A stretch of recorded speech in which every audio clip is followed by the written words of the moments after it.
We're following breaking news at noon. In just the past few minutes, we learned Brian Wilson, the visionary leader of the iconic Beach Boys, has died. He was 82.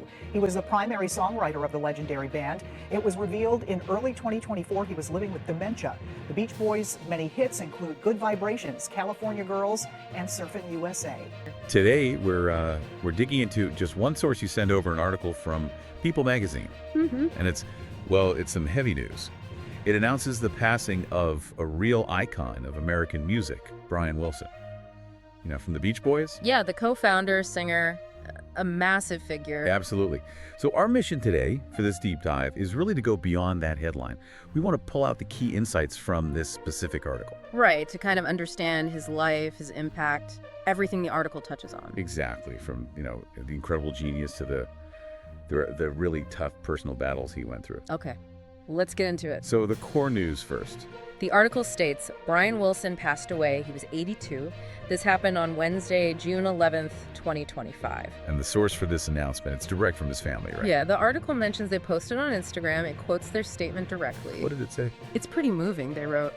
We are heartbroken to announce that our beloved father, Brian Wilson, has passed away. We are at a loss for words right now. Wow. And they continue, please respect our privacy at this time as our family is grieving. We realize that we are sharing our grief with the world. Love and mercy. Love and mercy. That really hits home, considering his work. It speaks to the immense loss, but also connects back to his music. It does, and it reminds you of the incredible life they're mourning. People magazine itself, way back in '75 apparently, called him the formative genius of the group. And this article really underlines that, doesn't it? His role was just central. Totally central. I mean, the article highlights he wasn't just the songwriter, which is huge in itself. Yeah. He was also co-lead vocalist, played bass, played keyboards. He was the musical core. And that original lineup, the article lists them. His brothers, Dennis and Carl, his cousin Mike Love, and then their friend Al Jardine. So mostly family. A very close group. Starting out, Brian, born June 20, 1942, Inglewood, California, eldest sibling. And the article touches on his childhood. It mentions biographies. Yeah, it references a couple of biographies that detail his early, almost sort of spooky aptitude for music, pitch, melody. Yeah. It was just there from the start. Like innate talent. Exactly, not just learned. It seems it was fundamental to who he was. And that talent, it didn't take long to surface publicly. He was only 19 when the band formed. Initially called the Pendletones, the article notes. Right, the Pendletones. And he co-wrote their very first song straight away, Surfin'. And things just, exploded from there. Surfin' Safari, their first album, in '62. Okay. But then the next year, '63, Surfin' USA comes out, plus 2 other albums. That's when they really cemented that whole... The California sound. Yeah. They didn't just ride the wave. The article suggests they essentially created it, became the sound of California. But he wasn't content to stay there, was he? The article makes it clear his vision went way beyond surf rock. Oh, absolutely. That's the fascinating evolution. The article points squarely at 1966, Pet Sounds, described as the album that just locked in their legacy, his legacy. Rock history stuff, one of the most influential albums, period. A real departure. And then came Smile, the famously unfinished project back then. Right, the '67 effort that got scrapped. And also the single Good Vibrations, a landmark single. And there's a great detail in the article about Good Vibrations. I remember reading that. He called it very complex. Yeah, and recorded in 4 different studios: Gold Star, Sunset Sound, Western Columbia. That production was unheard of. Cutting edge for the time, piecing it together like that. And his brothers apparently heard it and were like, this is going to be #1. And his response. So understated. Just, I know, total confidence in his creation. That really captures his genius at its peak. But the article pivots here. It shows that this intense creativity, this success, it happened alongside the start of some deep, deep struggle. Yeah, this is where the story gets really tough. The article lists these mental instabilities. What does it specify? Depression, connected partly to deafness in his right ear. The pressure of that sort of rivalry with the Beatles. Right, the pressure cooker of the mid-'60s music scene. Exactly, and just the grind of touring, plus what people call the excesses of the 60s. It leads to this phrase the article uses, him being called a victim of his own genius, which is quite something. Heavy. And it notes his withdrawal became more pronounced after his father died in '73. And that connection to his father, the article includes a really specific and frankly awful detail about the deafness. From Wilson himself, right. A quote from 91. Yes. He said his father's abuse, specifically being hit with a 2x4, caused the deafness in his right ear. Oh, man. He described his childhood as very sad times, always having to turn his head to hear, trying to figure out where sounds were coming from. That's incredibly painful to read, connecting that physical trauma inflicted by his father directly to his hearing, the very sense so vital to his music. It's hard to even process, creating such complex, often joyful music with that background. And the struggles didn't end there. The 70s brought more health issues. Depression and substance abuse, the article details. It uses a description from an older People piece from 83. What does that say? It described him becoming obese and withdrawn. And then there's this really striking image. The piano in the sandbox. Yeah, he apparently put his piano inside a huge indoor sandbox, and for 2 years just never ventured out of the house. That image, a piano in a sandbox, it says so much about isolation, maybe trying to reconnect with something simple or childlike amidst the turmoil. It's incredibly vivid. It really paints a picture of how far removed she was, but the article also covers the efforts to help him, the interventions. There was a comeback attempt in 76 with the psychologist Eugene Landy. Right.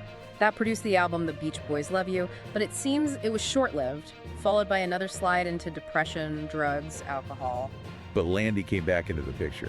Yes, a second intervention led by Landy in 1983.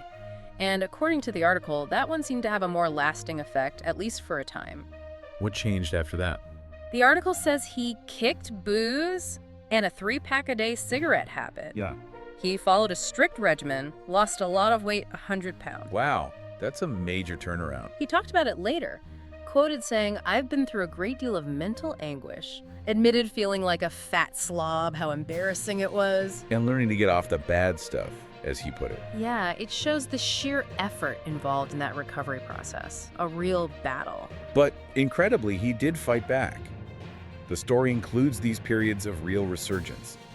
Mid-90s, he's back in the studio, back performing. A significant comeback, and releasing solo albums too. Including the big one mentioned in the article, Brian Wilson Presents Smile in 2004. Finally finishing that legendary Lost album, his version of it, decades later. That must have been huge for him. Absolutely. And his later career still had these bright spots. 2012 seems like a key year in the article. Yeah, his 11th solo album, At My Piano, came out then. And it was also the Beach Boys' 50th anniversary. They performed at the Grammys. That's right, wrapped up their big anniversary tour, released That's Why God Made the Radio, a lot happening that year. And he seemed, well, better. There's a quote from him around that time. Yeah, from 2012, he says, "I feel good. I really do feel good these days." Called the year very emotional and, what do you call that word? Sentimental. Sentimental. That's nice to hear. After everything, like finding some peace. It seems like it. And the recognition kept coming too. The article lists quite a few honors. 9 Grammy nominations overall, 2 wins for his solo stuff later on, 2005 and 2013. Plus the huge ones, Rock and Roll Hall of Fame with the band back in '88. Kennedy Center honors in 2007. Even a Golden Globe nomination for a song in the movie about him. Love and Mercy. Yeah, the article mentions that biopic. Paul Dano played the younger Wilson. And there was a more recent documentary, too. Brian Wilson. Long Promised Road from 2021. Chronicling his life again. His story clearly resonates. The article also touches on his family life beyond the band. 2 marriages mentioned. First to Marilyn Ravel from 64 to 79. Right. Then later he married Melinda K. Ledbetter in 1995. And the article sadly notes she passed away just recently, January 2024. That's right, just before he did. And children. 2 daughters with Marilyn Carney and Wendy. Who formed Wilson Phillips. Exactly, musical family. And then with Melinda, they adopted 5 children. Daria, Delaney, Dylan, Dash, and Dakota Rose. He's quoted calling them good kids back in 2012. And the article confirms he survived by his children. Which brings us almost to the present day, or rather, the end of the story as told in the article, the final months. Yeah, it notes that just a month after Melinda died, so February 2024, his family filed for conservatorship.